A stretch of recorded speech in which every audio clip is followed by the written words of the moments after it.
Alors, bonjour. Je suis tellement heureuse avant de te présenter parce que tu es spéciale. On a eu une connexion hyper spéciale parce que tu es une femme inspirante.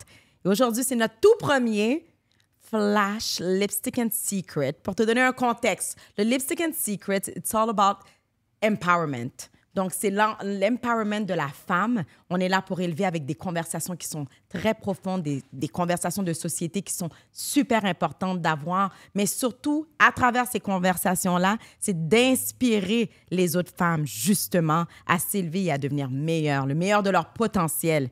Et toi, tu es l'exemple parfait. Oh mon Dieu. Parfait de cette résilience, de cet empowerment-là. Quand les gens vont apprendre ton histoire, ils vont tomber par terre. Comme moi, je suis tombée par terre. Oh, Vicky, tes mots me touchent énormément. Je suis en pleine gratitude à cette rencontre d'aujourd'hui, puis Absolument. à cette connexion qu'on a eue d'une façon instantanée. Waouh!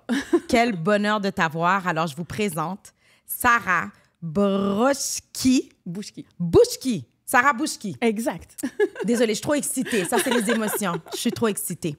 Qui a mené un combat d'enfer avec le cancer du sein, si c'est bien Exactement. Donc, je sais que ça prend beaucoup. Déjà, la vie quotidienne demande énormément d'une résilience quotidienne au niveau du stress, au niveau de tout ce qu'on vit à tous les jours, de passer à travers et d'être capable d'équilibrer la vie personnelle et la vie professionnelle. Là, on rajoute une dimension que tu vis actuellement avec le cancer du sein. Exact. Donc, j'aimerais que tu nous parles et que tu nous expliques parce que malgré tout ça, à travers tout ça, vous devez savoir que Sarah, elle est une figure de proue dans le développement technologique des entrepreneurs et des OBNL. Exactement. Donc, elle vit dans un monde déjà quand même assez intense, un monde masculin, oui. Et elle continue à performer. Elle a une fille aussi de 11 ans. Exact. Donc, Sarah, est-ce que tu peux nous raconter comment est-ce que ça s'est produit du moment que tu as appris que tu avais le cancer et comment est-ce que tu as navigué à travers tout ça? Ouf! Wow! Je sais que c'est un retour. C'est un retour en arrière vers une période, je dirais, assez bouleversante dans ma vie parce qu'un cancer, quand ça vient, quand ça nous touche, généralement on dit que ça n'arrive qu'aux autres, mais le jour où ça nous touche personnellement, ça devient autre chose. L'annonce, je l'ai eue en 2017, j'avais à peine 33 ans, donc c'était très précoce que je l'ai eue.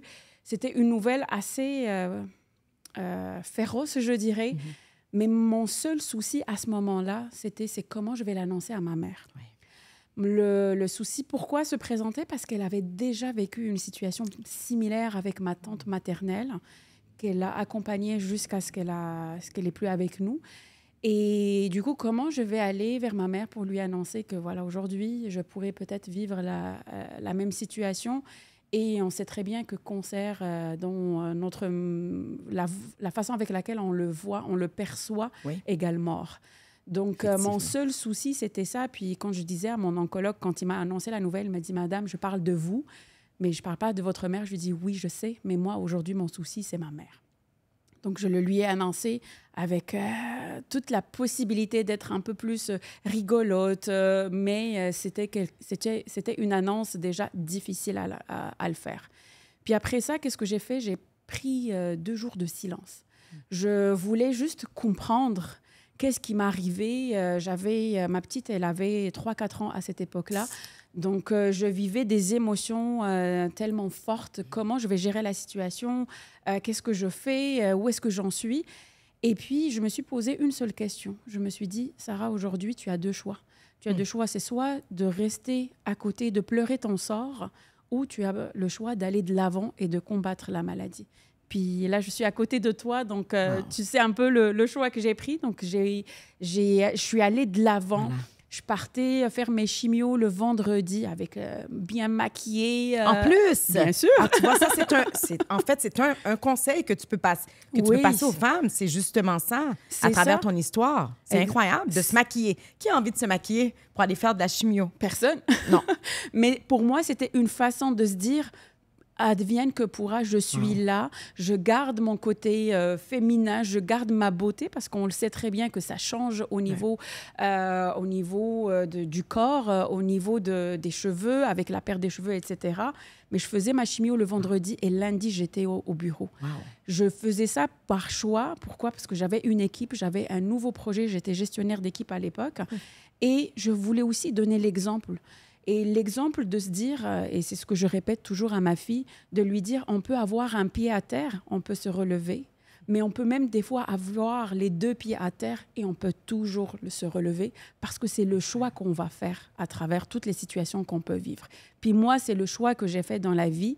Aujourd'hui, je le vis. Il est là.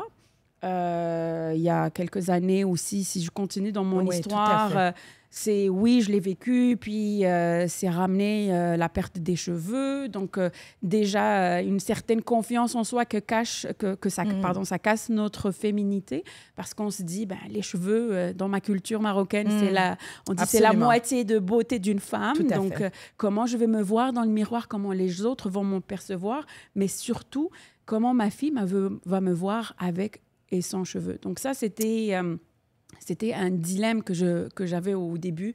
Donc, je me suis fait une perruque pour que je puisse éviter à ma fille, parce qu'elle a vécu un regard... elle ne savait pas, est-ce qu'elle devait sourire, est-ce que c'est sa maman ou c'est pas sa maman. À cet âge-là, c'était un peu fragile. Donc, pour ne pas la voir vivre cet instant-là, donc j'ai décidé de mettre une perruque. Mais je dirais le moment le plus down que j'ai vécu, c'était lorsque j'ai fait l'opération, donc la mastectomie totale. Donc, on devait tout enlever. Ça, c'était, quand je peux dire, la descente aux enfers, parce que le fait de me voir dans un miroir déformé, ça cassait toute ma féminité, toute mon estime de moi-même, ma confiance était... C'était incroyable de le vivre de cette façon. Donc, je commençais à me cacher, à ne plus porter des vêtements qui vont me mettre en valeur. Et pourtant, je suis une personne qui aime être féminine. Donc, c'était un coup de massue pour moi à cette époque-là.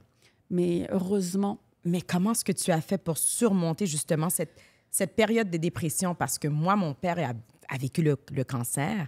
Et tu as touché un point qui est très important, c'est le mindset. Oui. Donc, j'imagine que tu as dû trouver des façons. Moi, mon père, je sais que la maladie, elle était quand même assez avancée, mais le mindset, je l'ai vu abandonner. Et du moment qu'il a abandonné, il est parti. Exact. Aussi rapidement qu'il a appris la nouvelle, ça a pris 6 mois. Oh. Mais dans ton cas, comment est-ce que tu as su, parce que ça va vraiment permettre à nos auditrices de comprendre comment surmonter dans des moments aussi creux, parce qu'on ne peut pas comprendre des moments dans la vie que quand on vit des situations aussi terribles. Tu sais, des fois, on pense ça va pas bien puis que c'est la catastrophe. Non. Quand tu n'as pas vécu la maladie, la perte ou quelque chose de tragique, comme tu l'as vécu, on ne peut pas comprendre. On n'a pas le droit de se plaindre. Moi, je le dis tout le temps. Donc, je me dis, comment est-ce que tu as pu te relever après avoir été complètement, comme tu le dis, défiguré. Exact. Dans le bon sens du mot littéraire. Comment est-ce que tu as fait pour te relever? Ça t'a pris combien de temps? La première des choses, je dirais, mon médecin qui a vu tout mon cheminement quand je partais faire ma chimio, maquiller et tout, vers là où j'étais rendue, je pense qu'elle m'a pris au bon moment. Elle m'a conseillé d'aller consulter, d'aller voir quelqu'un. Puis, je dirais en même temps que lorsqu'on est dans cette phase, il y a beaucoup de peur, il y a beaucoup de blessures qui remontent en surface. Donc, la blessure, la peur du regard des autres. Toutes les 5 blessures de l'âme que Lise Bourbeau en parle dans ses livres. Donc, ils font surface. Puis quand ils font surface avec une intensité qui est grande, je dirais que c'est intéressant de se faire aider. Pour ne pas rester dans cette sphère où on tourne autour de mêmes problèmes. Donc, je me suis fait aider. Puis, pour moi, aller au début chez un psychologue, c'était weird. Tu sais, c'est comme, qu'est-ce que je vais aller dire? C'est pas dans notre culture non plus, hein, soyons honnêtes. On n'est pas très à l'aise à consulter. Et ça m'a fait tellement de bien de pouvoir aller en parler, de pouvoir me libérer, parce que c'était une libération. Oui. Mais au-delà de ça, c'est aussi l'acceptation. Oui. Le fait que le jour où je me suis acceptée telle qu'elle, mais surtout je me suis acceptée que ma féminité ne dépendait pas de mon sein. Voilà. Et ça, c'est révélateur, puis ça t'enlève un poids. C'est un lâcher-prise incroyable parce que tu te dis que je suis au-delà de ça.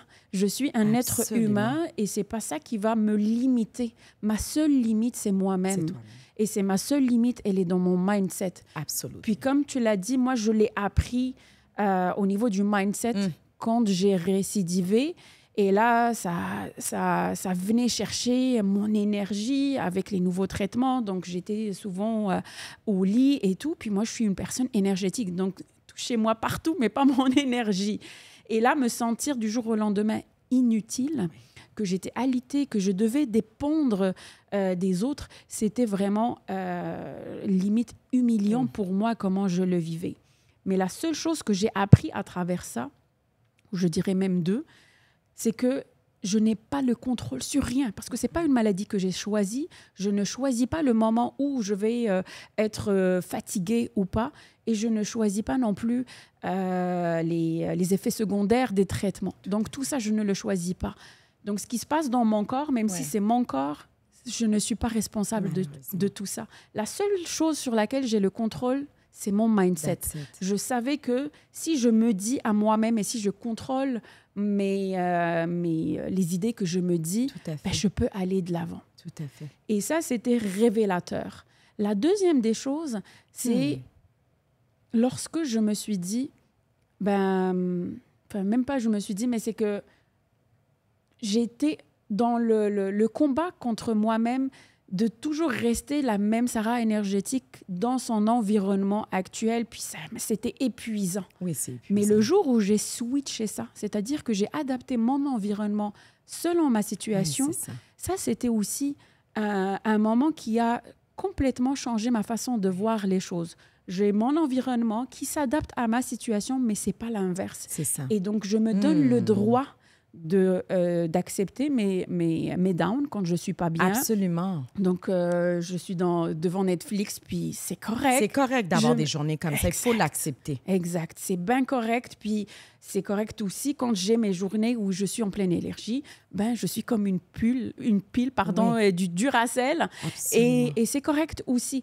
Donc, c'est vraiment de se donner le droit d'arrêter de se taper sur la tête. Tu sais, c'est comme l'image que j'ai quand je fais ça. C'est comme on est un clou. Et lorsque tu tapes sur la tête, qu'est-ce que tu fais? Tu te fais juste enfoncer le clou. C'est pareil. Si tu te tapes sur la tête, tu vas juste t'enfoncer dans tes idées. Absolument, c'est ça. Et là, tu rentres dans un trou noir. Exactement. Donc, comment est-ce que tu fais pour surmonter, en fait, les défis, justement, par rapport à l'environnement professionnel de travail? Comment est-ce que tu surmontes ça pendant que tu dois gérer la médication, les rencontres chez le médecin continuellement? Comment gérer? Comment est-ce que les gens font pour accepter que, OK, probablement que tu as des journées que tu vas probablement manquer une rencontre, un meeting, des dossiers importants. Comment est-ce que tu fais face à ça et comment est-ce que les autres aussi l'ont pris vice-versa? Dans ma réalité, ce que j'ai fait, j'ai adapté mon calendrier, je dirais. D'accord. Donc, dans des journées où je vois que je suis... je suis pas mal énergétique, où je pourrais être bien...